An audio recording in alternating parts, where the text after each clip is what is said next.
Greetings! Pentax Forum staff writer Chris Fiola here with a look at whether the Pentax K-3 III Monochrome is the ultimate black and white film scanning machine.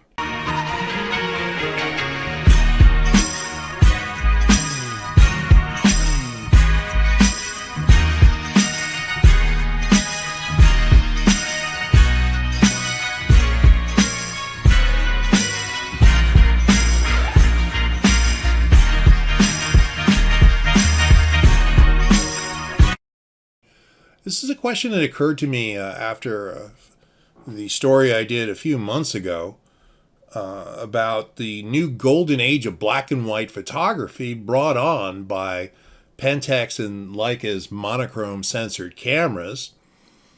And one of the things that really shocked me in that comparison, comparing the K3 III Monochrome with the K3 III color, I guess you'd have to call it, the original, is just how much more detail there is in the monochrome photos because you're not putting the light through a Bayer array and then a computer process called de-Bayerization to convert the light falling on the sensor into colors, which is not something that the cameras actually see. They do it by measuring the amount of light that passes through different colored filters and then running an algorithm that puts that together into an overall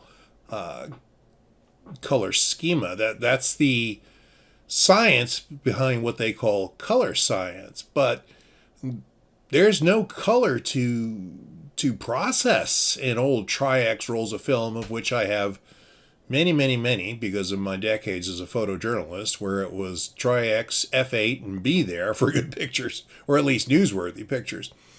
So I thought I would set out to do an experiment and see how the K3 III Monochrome stacked up against heavyweight competition when it comes to scanning Tri-X film at home. Now, I will say that I have found, trying a couple of different things, you'll see there's not just Tri-X film, but also some older Tri-X film, but some new Ilford HP5 film shot through the Pentax 17.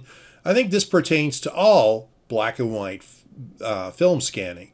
I think it is absolutely irrelevant to color film scanning of any kind, obviously. But that needs to be said. So here's our first contender. It is the Pentax K3 III Monochrome equipped with the Pentax DFA 50mm 2.8 macro lens. Our next contender is the Noritsu HS 1800 scanner. This is an extremely high-end and very expensive scanner run by our friends at Legacy Photo Lab of Fort Worth, who do all my scans, who process my film and do all my scans. And I cannot speak highly enough of these guys. They do great work. This scanner produces 16-bit TIFFs and I believe does 3 single color scans and then puts those together. It's not a Bayer to Bayer process, clearly. And then third, which will feature our Bayer to Bayer process, is my Sony A7R2 42 megapixel full frame camera. I did not want to make this to be a simple thing where the monochrome went up against another APS-C color camera or something. I wanted to really see, is this the best quality that you can get scanning film? Here we go. First, let's take an image scanned with the Noritsu HS 1800 scanner and also developed by our friends at Legacy Photo Lab of Fort Worth again. Just want to be specific about this. This is a roll of Ilford HP5 shot through the Pentax 17, so it's new film, newly developed, all very recent. I'm going to show you some old film later, which is a lot of what I'm doing with scanning film at home. But I wanted a new roll to really give, and a new roll that I hadn't developed myself to really give the maximum quality to this thing. And you can see that it's a little contrasty. Tones are decent here in the metal, and you can see. I want to be able to. There's an incredible amount of detail. Again and again, I keep coming back to the point where the Pentax 17 lens just punches way above its weight. I'm just could not be more impressed with that thing. So let's now bring in the Sony.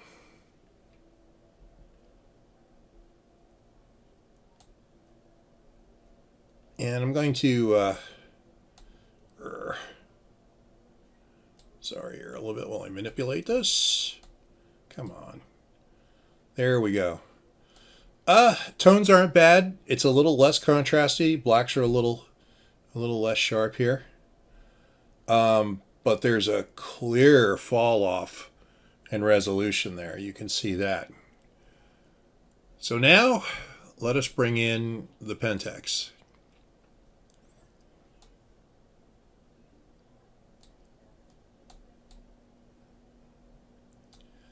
A little darker. I tried not to post process these too much. I wanted you to be able to see things as they were. A little darker. Good separation, good contrast. I actually like the. Could maybe come up a little bit on the highlights here, but the darker tones. I think where I'd want them with this. Again, this is not a brilliant photo. It's a photo meant to see what you could do with the film in this particular camera when I was first doing my camera tests with the 17. And yeah, this was actually shot with the original 17 loaned to me by the wonderful folks at Ricoh Imaging for a review. And the result of that review was when it came time to send it back, I bought one for myself. That's how good it is. And to this day, it's my daily color driver. The Pentax Monochrome, of course, is my daily driver. So let us take a look. And I frankly was kind of shocked when I first saw this, but it is very close to the, in my mind anyway. I mean, this is a little higher tone, a little brighter tone, but in terms of the detail, it is extremely close to the Noritsu, and both of these blow the Sony out of the water. The Sony simply just doesn't compete, and I haven't even. I mean, if I zoom the Sony up to where the other two are, it's just a mishmash. So I think the Noritsu might be a little sharper than the Pentax, but look how far I'm zoomed in here. I mean, here's the here's the actual photo, and I was zoomed down to what 300-400 something ridiculous down here. Let's do it. Let's find out exactly what we were zoomed to here. All right, that is 260%. 260%. That's where we are with that. Yeah, I don't really think you could do much to tell that apart from the Noritsu there. It's extremely close. I mean, I think you could, if you popped up the highlights and the contrast a little bit, you'd be about in the same place. It's that good. The Sony is clearly not in the same ballpark as the other two. But this is a half frame camera, and I wanted to give the Sony another chance. So I took an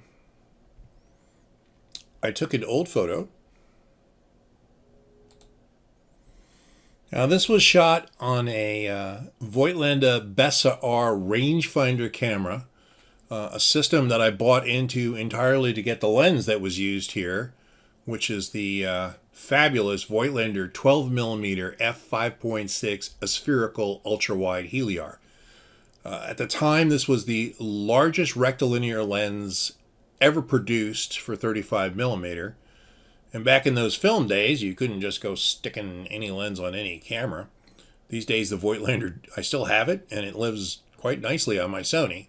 where frankly it's a little flat, but that's neither here nor there. The point is that it was a tremendous lens, and I bought into the Voigtlander system just to get it. I'm a big ultra wide guy, and of course I had to go and get the system that had the widest possible ultra wide. So this is full frame, 35 millimeter on Tri-X.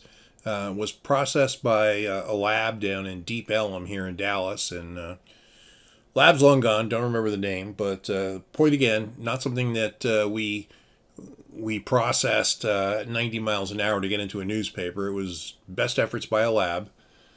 And again, now we've scanned it with the Sony and the monochrome. Oh, I did want to mention, I should have mentioned it earlier than this.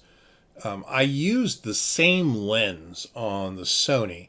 I thought about whether that was fair or unfair, and I decided that I wanted to stick with the 50 millimeter f2.8 macro on an adopter, because I didn't want this to be about a Sony lens versus a Pentax lens. I wanted to be entirely, here's the same lens and the same negative, and what's the difference between a color digicam, a 42 megapixel full frame digicam, but one with a Bayer array that then has to de-Bayer the image to get it to something editable, and then from there converted to black and white. And the monochrome, which is black and white and stays black and white. There's no bayering, there's no de-Bayering, there's nothing except inverting it from a negative to a positive. And I think you can see immediately that the Sony is much grittier and grainier, and the monochrome is just smoother. The only thing I've done to these is I've gotten rid of some dust spots, and usual little fuzz that can collect when you're scanning old film. But I think it's reasonably shocking how much sharper the monochrome is. When you scan into, when you zoom, I should say, into the scan here, you have a pretty good view. I mean, we're at 240% here on both of these, and you can clearly see the decorations around the windows on the Broadmoor building here in Colorado Springs, and the Sony has just evolved into mush. The roof is even worse. You can see the roof tiles here and there. It's just grain. So yeah, you can see this has turned into some sort of, the pipe has turned into some sort of weird swipey thing. That's the debayerization process, where it's trying to figure out where to put the pixels, as it were. So there you go. I think I've answered my question, and for me at least, the monochrome is far better than anything else for scanning old black and white film. The only thing that punches with it is something like the Noritsu, which is, I don't know, 5 or more times the price, and really it's a lab. It's a lab setup. It's not something. I mean, if you can go 10 grand for a home scanner, that's great. But it's more power to you at that point. I just don't. Looking at the difference between what you're getting with the Noritsu and what you're getting with the monochrome, I just don't think it's worth the money.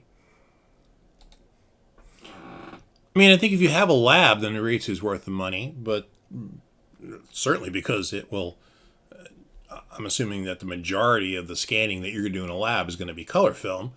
But for just black and white film, it comes back down to this. Here's the Noritsu on the left, the monochrome in the middle, and the Sony on the right. The Pentax monochrome clobbers the Sony for scanning, and is pretty close to the Noritsu for a much more reasonable price. And hey, you also get a camera. You can go out and shoot black and white.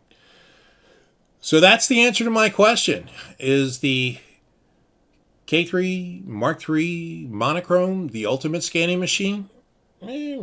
Maybe not ultimate, but close enough for me, that's for sure. That's it from here. Viola out. Have a great Pentaxian day.